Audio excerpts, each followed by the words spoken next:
Donald Trump says the US has struck key Iranian military facilities on Kharg Island, a small Iranian island key to the country's oil industry. The president said on social media the United States Central Command executed one of the most powerful bombing raids in the history of the Middle East and totally obliterated every military target in Iran's crown jewel, Kharg Island. President Trump went on to threaten Iran's oil infrastructure on the island if Iran interfered with ships passing through the Strait of Hormuz. President Trump also posted these pictures of the strike. In response, Iran has threatened to immediately destroy and turn into ashes oil and energy infrastructure belonging to firms working with the US. This follows the news that the US is expected to send more ships and Marines to the Middle East. That's according to our US news partners CBS. The reinforcements are expected to come from an amphibious-ready group led by the USS Tripoli, which is currently in Japan. Meanwhile, the US Embassy in the Iraqi capital Baghdad has been hit in a missile attack. The strike caused smoke to rise from the embassy's building. Simon Jones has the latest. The Iran war enters its third week. President Trump marked the occasion by posting these pictures on social media. It's unclear what's being targeted here, but he said Iran was totally defeated and wanted a deal. Strikes are being carried out on Kharg Island, Iran's main export terminal for oil. The president described it as one of the most powerful bombing raids in the history of the Middle East, which totally obliterated every military target on the island. Earlier, he was asked by reporters how long the war would continue. I can't tell you that. I mean, I have my own idea, but what good does it do? It'll be as long as it's necessary. They've been decimated. Their country's in bad shape. The whole thing is collapsing. The president said the oil infrastructure on Kharg Island had been left untouched, but threatened he could reverse that decision if Iran continues to interfere with shipping through the Strait of Hormuz, the vital passage for oil supplies from the region. Vessels continue to wait rather than risking the journey after this warning from Iran. Attention all ships, every navigating from the Strait of Hormuz is banned from now on. There are reports the US will send additional forces to the region, including the USS Tripoli, an amphibious assault ship, and thousands of Marines, though it's not yet clear how they could be deployed. The Pentagon declined to comment, citing operational security. The Tripoli is currently based in Japanese waters, so it would be around 2 weeks before it would arrive in the Gulf. Despite President Trump's claim that Iran is finished militarily, Tehran and its allies in the region continue to target their neighbours. Smoke was seen rising from the US Embassy in the Iraqi capital Baghdad after it came under attack. The US says its mission is ahead of schedule, but it's unclear what the final goal is or how long that might take to achieve. Simon Jones, BBC News.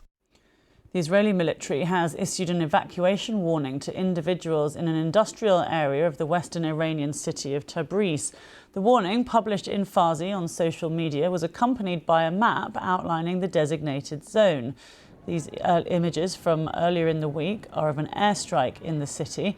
The message stated that the Israeli military would conduct operations in the area in the coming hours. And it urged residents to immediately evacuate the specified area, warning that remaining there would put their lives at risk. Param Gobadi is from BBC Persian, the Persian language service of BBC News, used by 24 million people around the world, the majority in Iran. He says that people there are struggling to access information.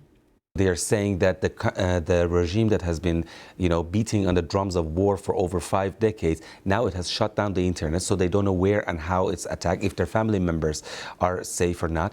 And they like, unlike Israelis, that they have sirens and warnings on their phones. Iranians don't have that either. Plus, they don't have shelters as well. Israelis, when they hear the sirens, they go to the shelters. So they have sirens and shelters. Iranians have none of these. Plus, the internet is disconnected as well. How are they getting their information? So sometimes by calling their friends, sometimes rarely. Some people have Starlink, very few people have a Starlink. They may get connected every now and then, but even Starlink is extremely dangerous to have it right now in Iran, because Iranian regime has said that means cooperation with the enemy. That equals being a spy for the United States and Israel. So it's extremely dangerous to have Starlink in Iran right now, and very few people have it. Others, and the internet connection has become extremely expensive. The VPN, things you need to buy in order to get connected, is really expensive. So people spend a lot of money just to be able to get connected for a few minutes, to call their loved ones outside the country to say that they're safe and sound. Yeah, now going back to the question. So Kharg Island, then Island. the US saying it's attacked this Kharg Island, and how important it is in terms of the amount of oil that goes through it. That is the lifeline for Iran, because over 90%, according to other reports, over 95% of Iran's oil export goes through this island. And China is the main buyer and consumer of Iranian oil. So they have attacked, Donald Trump said that they've attacked military bases there. An Iranian Fars news agency, which is close to Revolutionary Guard, has confirmed that some military posts and equipment were damaged there. However, they have also confirmed, as Donald Trump has also said, that the oil infrastructure has not been damaged. But we know that Donald Trump is extremely furious about what's going on in the Strait of Hormuz and the fact that it's being blocked. And if that continues, Trump has warned that they may decide to attack the infrastructure as well. And if that happens, something that has worked in Iran's favor, blocking the Strait of Hormuz, they have managed to exert a lot of pressure on Donald Trump by blocking the Strait of Hormuz. Oil prices have surged, but that may change and the tables might turn. They need to be really careful, because a miscalculation can change things totally. And that, if that is targeted, it means 90% of Iranian oil export is cut off, and that can cripple the Iranian economy. We're also hearing these reports today about possibly US Marines going into the area, and there is also speculation about whether the intention is to maybe try and get boots on the ground on this island. And for now, as you say, Donald Trump hasn't attacked the oil infrastructure there.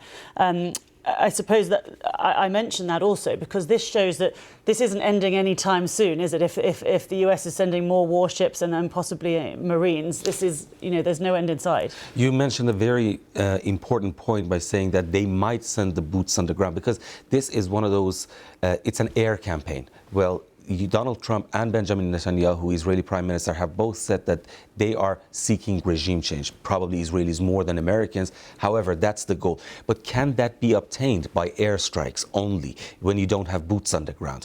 I assume it's like 5,000 soldiers that are on the way, the Marines, if I'm not mistaken, then that is not enough. That might be enough for Kharg Island, but that's not enough for regime change. However, like I said, if the oil infrastructure is targeted, it not only cripples the Iranian economy, but it has long-lasting effects on Iran as a whole, regardless of what regime is controlling that country and what regime is in power. That can have lasting damage on the country.